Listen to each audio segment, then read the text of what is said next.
श्री गणेशाय नमः।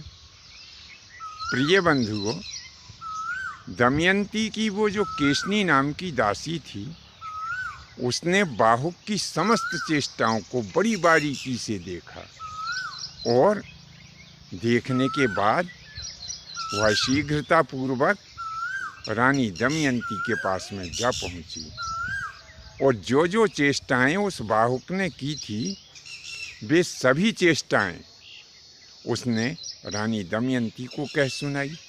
अब रानी दमयंती विचार करती है कि यह समस्त गुण तो मेरे पति नल में मौजूद हैं।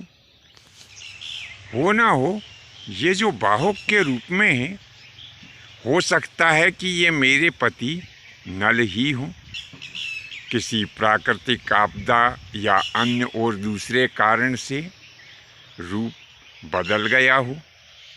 लेकिन फिर भी एक बार इनको बुला करके और परीक्षा अवश्य कर लेना चाहिए। ऐसा विचार कर रानी दमयंती ने बाहुक को रणवास में बुलाया।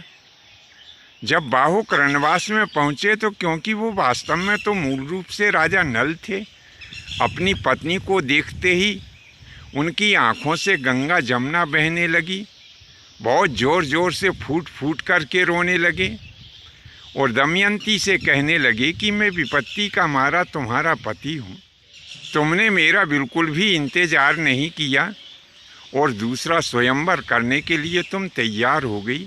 क्या तुमको ये शोभा देता है? तब रानी दमयंती ने कहा कि शोभा तो आपको ये भी नहीं देता था कि मैं जंगल में अकेली अबला सो रही थी और आपने मुझे वहीं पर त्याग दिया था। क्या आपको ये शोभा देता था?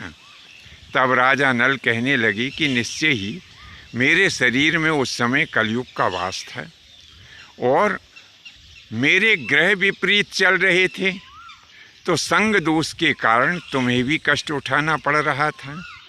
इसीलिए मैंने तुम्हारा वहाँ पर त्याग कर दिया था कि जब तुम मेरे साथ में नहीं रहोगी तो तुम्हें कलेश भी नहीं उठाना पड़ेगा।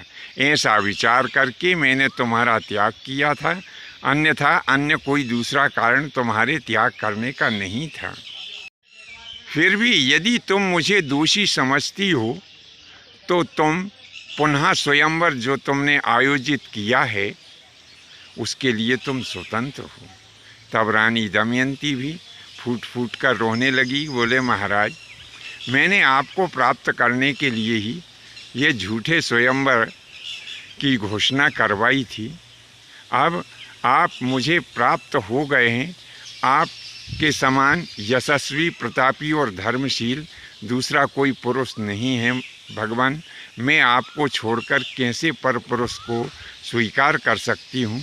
यह सब आयोजन आपको प्राप्त करने के लिए ही मेरे द्वारा किया गया था। उसी समय राजा नल ने करकोटक नाग द्वारा दिए गए दिव्य वस्त्रों को धारण किया और जैसे ही उन्होंने दिव्य वस्त्र धारण किए वैसे ही कलयुग उनके शरीर से निकलकर बाहर खड़ा हो गया।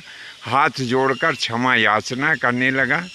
राजा नल से कहा कि हे प्रभु, मैं आपसे वृथा ही ईर्ष्या करता था, हैं, और मैं रानी दमयंती को प्राप्त करना चाहता था, लेकिन तुम्हारे दोनों के धर्मशील स्वभाव के आगे मैं हार गया हूँ, मुझे क्षमा करें।